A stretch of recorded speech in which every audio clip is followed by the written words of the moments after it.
The intensity ratcheted up on day 2 of Falcons-Titans joint practices, but did it go too far?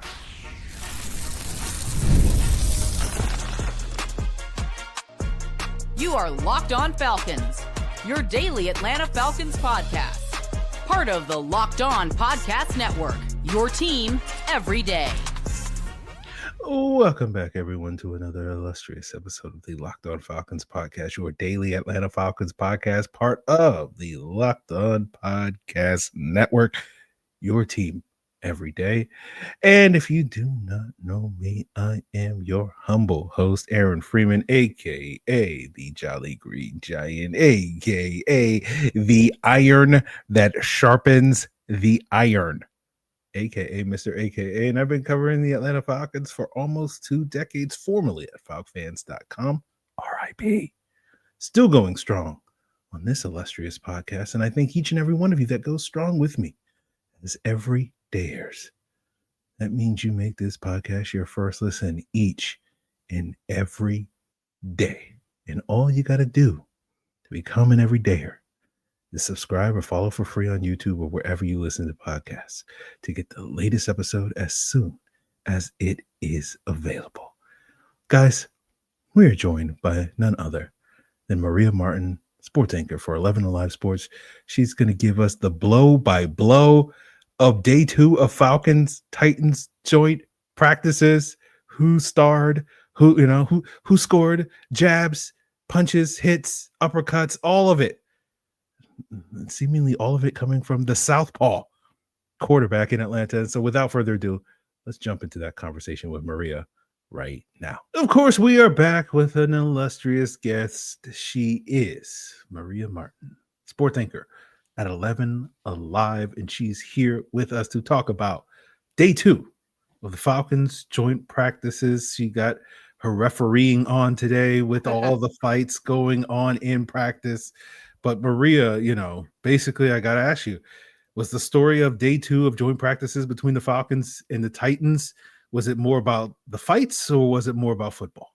I mean, look, it was about the fights. That's what everybody was so fired up about, right? And you see everyone reporting about it on Twitter. And granted, that is, or X, I guess is what it's called now. That is, it's the period of practice where we're not allowed to take our phones out in video. So you're going to have to take our word for it. But there were so many fights happening today. And you knew that that was going to happen. The first day of joint practices with any team, it's usually a little cool, calm, and collected. Remember, the Titans have been on like a worldwide tour. They were in Tampa with their joint practices. Then they had their preseason game there. They have not been home in 2 weeks. And so, yeah, sluggish start for the first joint practice with the Falcons, expected, whatever. And the Falcons definitely won the day in terms of football on that first day. Second day, Tides turned quite a bit, and it wasn't even hot outside. It wasn't like there were, tempers flaring because the temperature, I think it was just the competition heating up, literally and figuratively. And you saw that on the football field. I thought it was very encouraging. Just you're seeing more signs about this team coming together in a way that we kind of haven't seen in the past, or at least in recent memory for the Falcons. So yeah, all the focus and attention was certainly on the fights. And of course, when you see a quarterback in there, it's not every day you get that. Your starting quarterback is going toe for toe in a fight and sticking up for some guys. It's feisty. I love it. Everybody knows football is my favorite sport. Hockey is my second favorite. And so the blend of two worlds today was lovely. Okay. Yes, absolutely. Absolutely.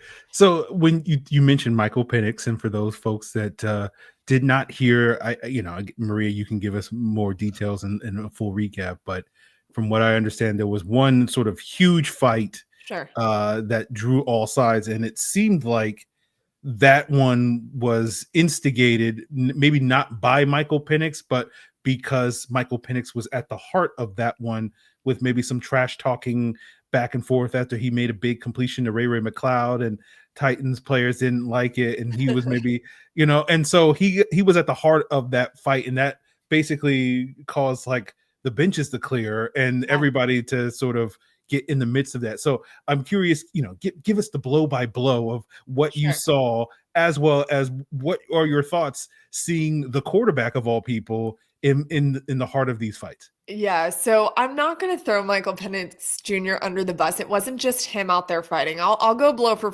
blow and tell you exactly what happened with him on the field because that's what everyone is chomping at the bit to hear, right?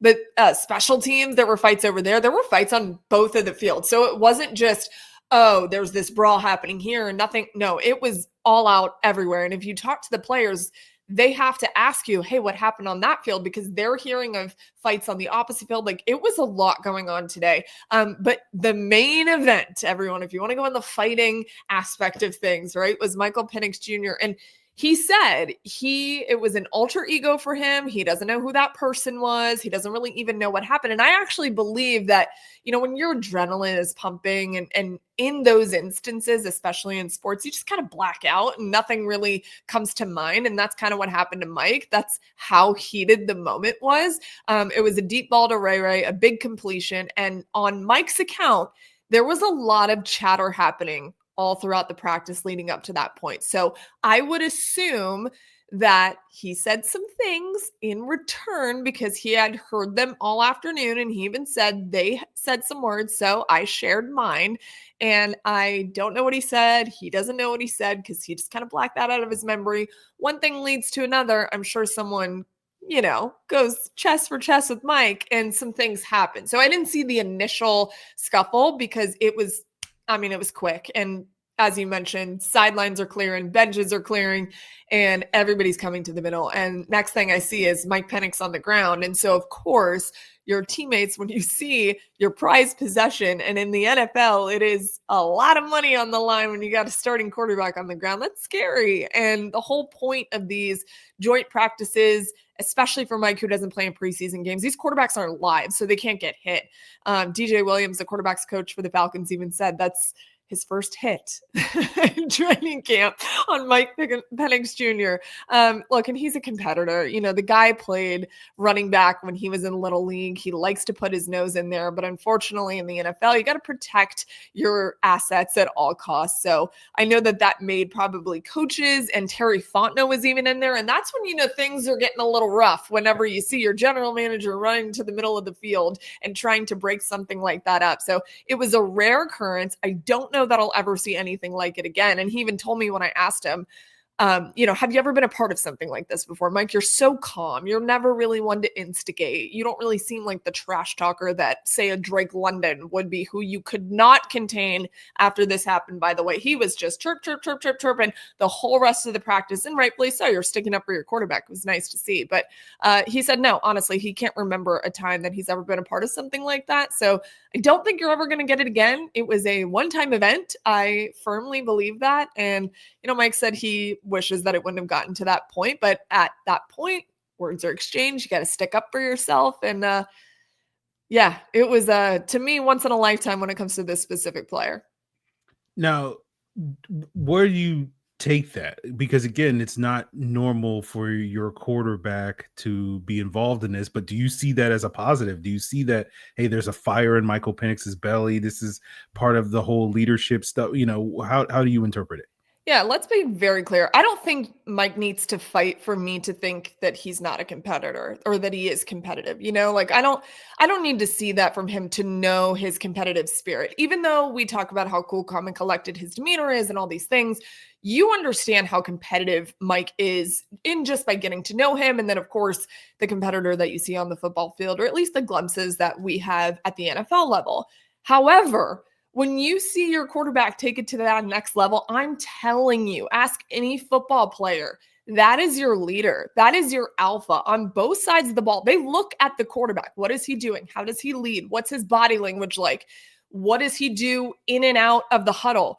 All of the focus and attention is on what I believe to be the most important position in all of sports. And when you have somebody with that kind of caliber and pressure already on your shoulders and you take it to a next level and you show your guys, I ain't scared, I think that unlocks something different in a team. I really do. There is an art and a science to this. And if you ask any football player, they'll tell you the same thing. It's why Caden Ellis, when we were talking to him afterwards, he didn't see it, but he heard it from his teammates that Mike was involved in a fight. And he was like, oh, that's my quarterback. QB1, baby. I love you, Mike. And so that, I think, is going to do something really special for this team. I don't think that it guarantees you a Lombardi trophy. I don't think that it guarantees you a deep run in the playoffs. However, there is something to that whenever you do witness the most important player on the field go that extra mile and show that he has fire and he's not scared. His words exactly. He said, I think they just viewed me as just a quarterback, and I'm not like that. Okay. He's built different. That being said, let's talk a little bit more about what you said a little bit earlier, where the Falcons won the day on day one. Mm-hmm. Did the Titans have a little bit of a bounce back? And we'll do that as we continue today's Locked On Falcons. This episode is presented by Yahoo Fantasy. NFL kickoff is right around the corner, which means fantasy football season is back in full swing. And this year, Yahoo Fantasy is turning things up with a fantasy football experience like never before. This year, I'm playing on Yahoo Fantasy, and you should too, whether you're a first-timer or a veteran making your millionth league. I've been a Yahoo Fantasy user for 2 decades, and the updates that they're rolling out this month are, pun intended, fantastic. To celebrate 28 years of fantasy football greatness, Yahoo Fantasy is dropping 28 big new features over 28 days throughout August. To kick it all off, they just dropped their Yahoo Fantasy Guillotine Leagues, a killer new way to play fantasy football on Yahoo, where the lowest scoring team gets eliminated each week until there's one team left standing. With the season around the corner, now's the time to get your league together and give this new mode a try. And if you're more into the classics, you can still play a head-to-head private league or join a public league. So stay tuned for more killer announcements and start playing Yahoo Fantasy Football now at yahoofantasy.com/lockedonnfl. So we talk about these joint practices, obviously, because of the various fisticuffs. The intensity was high on Wednesday. And so did we get, just from your determination, who won the day? Did the Titans have a little bit of a rebound? Did that lead to, maybe increased intensity from the opposing team that led to increased intensity from the Atlanta Falcons? How do you sort of assess when we sit here and we talk about practice and who won a practice? Yeah, I mean, I think that definitely the level of competition on the Titans side was leveled up today for sure. And that's a good thing. The Falcons need to see that, especially in 1v1s, Falcons first team offense running against their supposed first team defense. You want to see it be competitive. And in that first practice, the Falcons were able to do a lot of different things. Now, Cam couldn't really run the football on that first team defense, or what we think will be the first team defense. There's still guys rotating in and out, especially on the Falcons defensive side of the ball. They couldn't run at all.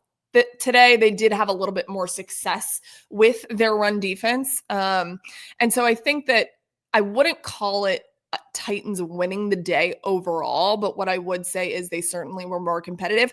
I will say after the big brawl, it definitely looked like the Titans had gotten under the Falcons' skin quite a bit. Michael was making a couple throws that I don't think he would make had that not have happened. I think there was a little bit of a rattled element there. I don't want to say he was totally taken off his game or anything, but there were a certain number of throws that I thought he could have easily made in any other setting. I do think that you start to see things being solidified for the Falcons, especially when you're going against these unscouted looks. And look, for offenses in particular, it's not like you're going to go up against a defense that's going to show you a ton in a joint practice, in a preseason, etc. But they were bringing it, and I thought it was good competition on both sides today. Okay. We've talked about the quarterback. Are there any other players or things that stood out to you on the second day of practice? Yeah, a couple different things. If you want to go the offensive route, Casey Washington is certainly making his way into a serious conversation of being a playmaker on this offense this year. And really, it's just by absence of Darnell Mooney that Casey's getting an opportunity to show that he can be a very viable option on offense for them. They have a plethora of weapons. It is not a secret. But when you have two guys, meaning Michael Penix Jr. and Casey Washington, who came in on the same draft class working together, you're starting to see some of that kind of pay off. That bond, that relationship that is starting to show itself in 1v1s, which I think is wonderful. You're starting to see Kyle Pitts continue. Now, it's not a start to see because we already know what he can do, but it's the continuity from Kyle that we've been missing. So you're starting to see him continue to show up each and every practice. That is a very encouraging sign, especially because he made this psychotic one-handed grab today for a touchdown, which I thought was really awesome, especially he was being covered very, very well. So you are starting to see those pieces kind of solidify themselves. And then on defense, they're still rotating a ton, but Xavier Watts is consistently getting first team reps. In my opinion, I think the Falcons, and this is not because they've told me this, but this is just by observation, I think they really want it to work out where Xavier Watts is your starting safety opposite Jesse Bates. And I even asked Xavier today what he welcomes about the competition and the opportunity to do that. And he was wonderful about his answer. And he said it's been a very big challenge and he's competing not only against other people, but against himself every day. And it helps him get better. And I think he's done really well. So if he continues on that trajectory and on that path, I think he very well could carve himself out a starting role on that defense. So those are a couple things that I've noticed. Also, for all of you Kirk Cousins haters out there or guys that are paying attention to Kirk Cousins or not, he was carving up the Titans defense at times today. And granted, that was with a second team offense for the Falcons, who is not very reliable. That's the nicest way I can put it. I think this second offensive line needs a lot of work, and Kirk looked really, really good. So that was a very encouraging sign. That was probably one of the best days I've seen from Kirk at training camp so far was today. So while others were brawling, which is okay, it's totally fine. It happens. I don't think Kirk is out there getting chirped on with the second team defense. He was locked in and he looked really good. Okay. Well, we had Jarvis on yesterday, and he said he doesn't think Kirk is going to play on Friday. Where do you sort of fall on the maybe from Raheem Morris? Yeah, I mean, he was asked again about it today, and I think that he is honest when he says he's going to leave it up to Kirk, kind of what do you want to do? I think I heard Jarvis talking about, this is a very expensive investment and you want to protect that. And I think at this point, they're not as concerned about that. Now, granted, it's still preseason. And now the story of preseason this year, league-wide, is some of the starting quarterbacks are playing and some are not. And so there is this juxtaposition of what do we show? What do we not? Do we give him a series? I don't think it hurts anything to give Kirk a series. I really don't. And Ross said he was just kind of going to see how the conversation goes, kind of leave it up to him. And at the end of the day, if you have tape during the preseason, that can only help you. And 31 other teams get to watch what Kirk Cousins is capable of. And I think all of us know when he's healthy, he's a super viable option for anyone out there who might be in need of a veteran quarterback. So, he's looked really good in camp. And Raw even said today, he can't blame him for wanting to start somewhere else. And so I think giving him somewhat of an opportunity, I'm not saying play him for a whole half like you did Easton Stick, but if you do give him a series, great. Would I be surprised if they say no Kirk Cousins? No, of course not. It's just kind of the way that Raw operates around his QBs. And he keeps saying, maybe Michael down the road or whatever. We're not going to see Michael Penix in this preseason. I mean, it ain't happening. At this point, it's just not happening, which is why Mike takes a lot of stock in these joint practices as well, right? He's getting these unscouted looks from other teams that he's not getting because he's not playing in the preseason. So I wouldn't be shocked if Kirk trots out there for a series, but I would be mind blown if it was a whole half or something. That's just not going to happen. Okay. Yeah. Jarvis mentioned, he doesn't quite trust the second string offensive line to protect the investment that is Kirk Cousins. So that'll be interesting. We'll sort of have to see. Certainly they will have 50 million reasons to block better on Friday if Kirk does play, but we'll see on that front. Since we didn't have you on yesterday, Maria, and we just had Jarvis Davis, that guy. Is there anything from the first day or, these 2 days collectively that you've observed that you want to share with the listeners? Calvin Ridley is angry about being back in Atlanta for some reason, for some rhyme or reason.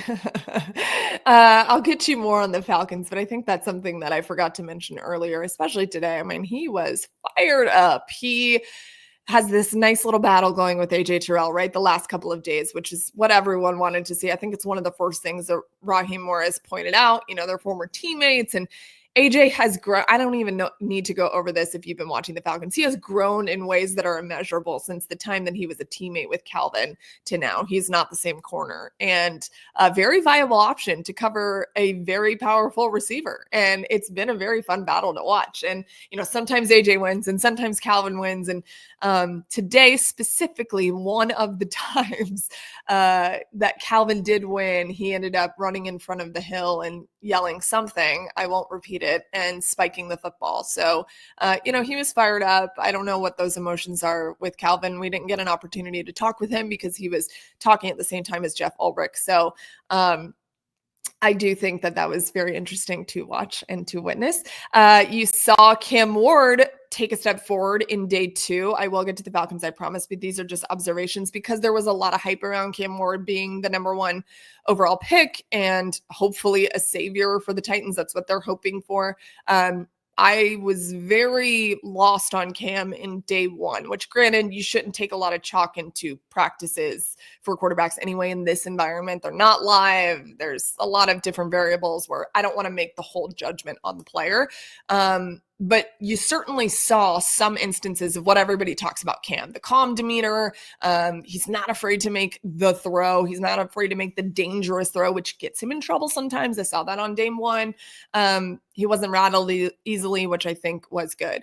What I have seen, especially from the Falcons defense over the last 2 days, is the pressure is there. There are guys that are flushing him out of the pocket, specifically Rukaro a couple of different times on day 2, making Cam move around back there. And that's very, very important. Again, I can't emphasize this enough. Quarterbacks are not live. You cannot hit them. You cannot touch them.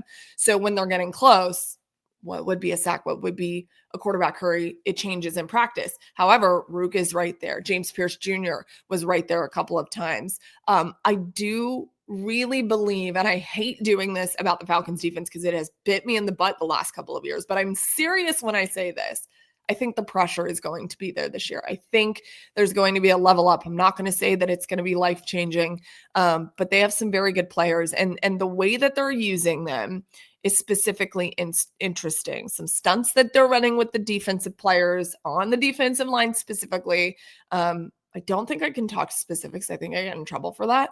But I do think that it's going to be there. And I've had some very encouraging signs. And one thing too, Braylon Trice, we haven't really talked about a ton.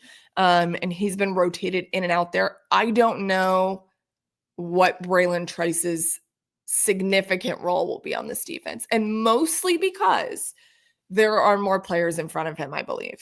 And so that's unfortunate because I think Braylon obviously has an opportunity to show what he could do and what kind of an impact player he could be on the edge for this defense. But I do think that it's nice to see him ramping up those reps at practice. You didn't see him in the preseason game last Friday, but you are seeing him ramp up, you know, just the productivity and what's asked of him during joint practices. So that's another little nugget for you. But yeah, I mean, Mike is Mike. Mike's been very good. You know, I mentioned he was rattled a little bit after the brawl, but he's still fine. Red zone looked great.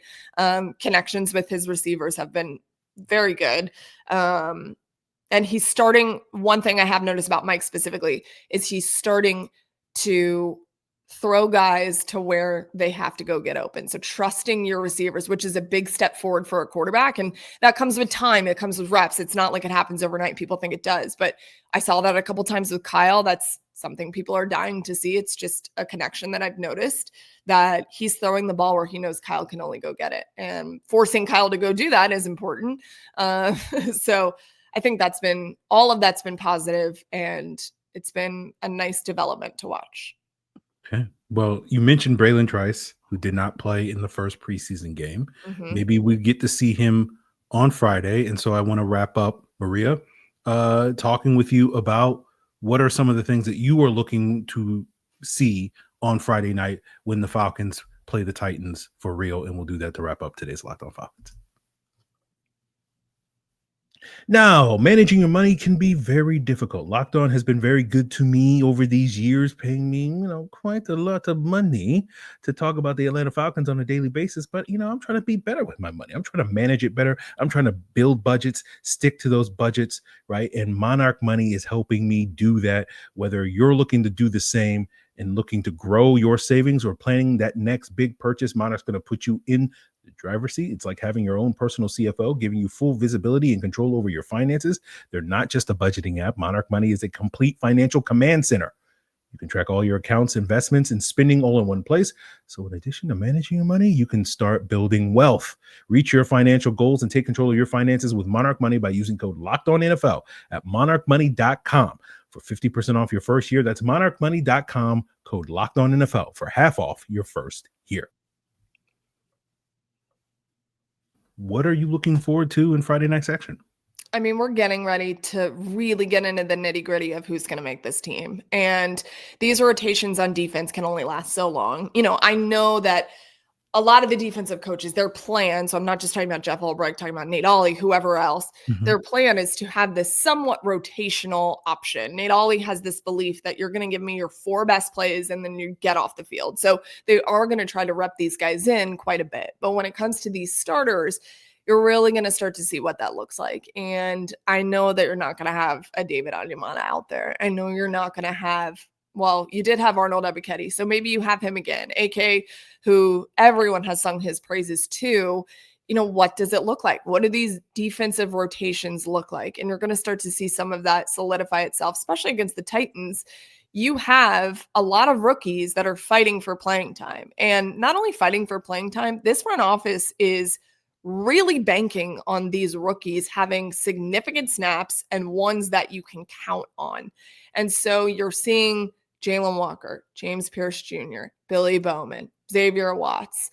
You see all of these guys on the defensive side of the ball that got drafted this past year. How much are you going to see them? That's what I'm looking for. Can they take a step forward? Because none of them did poorly in their preseason debuts.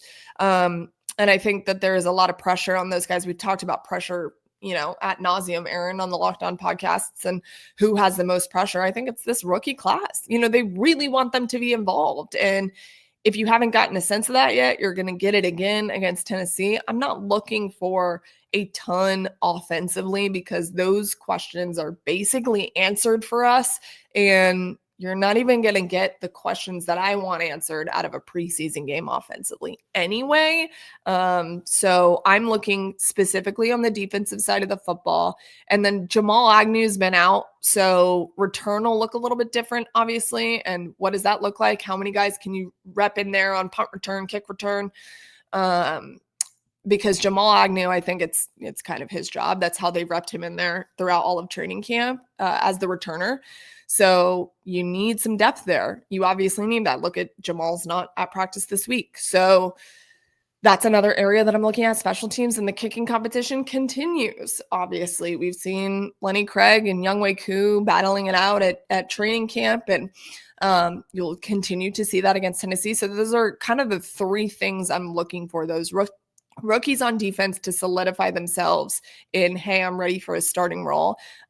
We could go down the line of some of these position battles that are open. Brick says there's 3 or 4 positions open on the defensive side of the ball. And we have largely just basically talked about what the edge rotation will look like, who the heck is going to be the nickelback, and then, of course, that second safety spot opposite Jesse Bates. But according to Brick, there's 3 or 4. He just won't tell us what they are. So that is for everyone to kind of guess. Yeah, I've been racking my brain the last. You got any guesses? Hours. I'm assuming they're on the defensive front, but it's just kind of like, yeah, I don't. But who it is, I have no idea. Right? Yeah, all of us were talking about it after he made that comment, and we're like, "Wait, are we missing something?" Because we've been here pretty much every day, and he said 3 or 4, and I was like, I don't know if he just said it and ran away, like, haha, it's not 3 or 4. I'm not sure, but yeah, was curious if you had any thoughts. Yeah, I was like, could it be? Yeah, but it was just like I don't know. But Yeah, I don't either. you said that the questions you have on offense won't be answered in the preseason game. Obviously, you're referring to those questions being answered in the regular season. I'm just curious, what are those questions for you? My questions are, can Michael Penix string together some semblance of good? We think he can, because I don't like making over assumptions about quarterbacks. I have always been really wary on that, especially young ones, even though we know Mike is older than Kyle Pitts and he's played a lot of football and blah, blah, blah. We've only seen 3 games from him as a starting quarterback. Granted, they were in a part of the year where it's pretty gnarly. You're in the back half of your football season. These aren't the first few games of the year. So he came in at a time where they were pushing for a playoff spot and dang near took them there. So, some of those questions were answered. I think largely those 3 games are the reason why they are taking foot off the gas and completely taking him out of the preseason scenario. And for Zach Robinson as a play caller, you don't want to show anything fun in the preseason. That's going to be my biggest question. What the heck does he have dialed up for Mike? Because things are going to look a bit different with Mike as your quarterback versus Kirk Cousins. He clearly is a little bit more mobile. You can hopefully get into the play action a little bit more with Michael Penix Jr. And so those questions for me don't get answered until they can actually trot out there. And the big question mark for me will always be Kyle Pitts. I have seen a different Kyle Pitts in training camp, been very pleasantly surprised by the consistency. Again, we know what Kyle can be, but the consistency has lacked for years, and it's there in training camp. I've missed 2 training camp days. That's it. And in all of the training camp days that I've been at, I've not really seen a step back when he wasn't fully participating. There's been days where, they've leveled off, and that's just a veteran management plan situation. But does that transfer on the football field in a game? You get tested very early. Tampa Bay's defense is very good, and they're improved. They've got some different pieces, much like the Falcons, and they're going to try to bring it, and they're going to try to rush just like the Falcons will. So that is a good test for this Falcons offense very early. So all my questions offensively, things we know about them, fine. But specifically with Zach Robinson and Michael Penix Jr., I don't know until they get out there. Yeah. Kyle had a lot of success against Tampa Bay last year, so I think the baseline. The Falcons in general did. They swept the Bucs. The Bucs, when they're healthy, they're a scary team, and this is in the beginning of the year. So I think different ball game, but certainly for both teams, Falcons will have tons to prove, and that'll be a matchup I can't wait to preview once we get there. Yeah, we will see. But Maria, I appreciate you sharing your insights into these last 2 days of practice. You do have a little bit of an insight into how quarterbacks think. Just a little. You talk with one most days, I would assume. Every day. Okay. I don't know what's going on in your house. Maybe you're giving the silent treatment, a couple of times. He doesn't take out the trash or something like that. I gotta be honest with you. I don't think I've ever given Levi the silent treatment. We've been together I'm also just not a silent person, but we've been together for 8.5 years. Yeah, that's actually scary. Maybe I talk too much. I didn't say it. So, thank you, Maria. I appreciate you for coming on this podcast, sharing your insights. I look forward to seeing what's what with this team, and some of the positives that you're talking about that we're seeing in training camp get carried over into the regular season when the stuff matters, right? So appreciate it. I wish there was video for all. It seems like it was a hectic day of practice, and so I'm disappointed that there's no video. Isn't it the worst? It's okay. So let me clear this up really, really quickly. I know we're trying to get off of here, but fans are constantly Xing at me, tweeting at me, whatever you want to call it, and they say, "Where is the video?" And I get it, because you want to see people swinging fists and all that stuff. I understand you're trying to listen to me illustrate this as best as I can, and I'm trying. But we can't film it. I'm sorry, guys. I really want you to understand there is a certain period, which is basically after stretching. I mean, you'll get a little bit of one-on-ones, but that's about it. And then they're done, and we can't put anything on tape. So those fights are never going to get out there unless one of you fans illegally does it from the hill. Okay. Well, I'll be scouring Reddit, TikTok, Facebook, That's where you and gotta look. Twitter to see if anybody put up any clips of those fights today. But again, Maria, really appreciate you. And of course, you can check out Maria every Sunday for Sports Extra. Thank you. I was like, You bet. Sports. I was like, what's the second There's a word? lot Sports of names to our Extra shows. It's fine. at, Sports Extra. Yeah. at midnight on Yeah. 11 Alive. So I was like, is it Sports Midnight? No, but I was like, that's not Close. right. It doesn't sound right in my head. Nope. But Sports Extra at midnight on Sunday on 11 Alive. And thank you again. Thank you. So, guys, that's going to do it for us here. Thank you to Maria Martin for her insights into day 2 of joint practices. I have to decide if, we're going to bring Jarvis Davis back on the pod tomorrow. We'll figure that out. Or, we'll be doing a preview of Friday night's action against the Tennessee Titans. So that is what's in store for you on tomorrow's Locked On Falcons. So continue to make us your first listen by checking us out on YouTube or wherever you listen to podcasts. And of course, for your second listen, make sure you check out Locked On Bets, where Lee Sterling, Kevin Rogers are going to give you those football futures as well as those MLB locks. It's all part of Locked On Podcast Network, your team every day.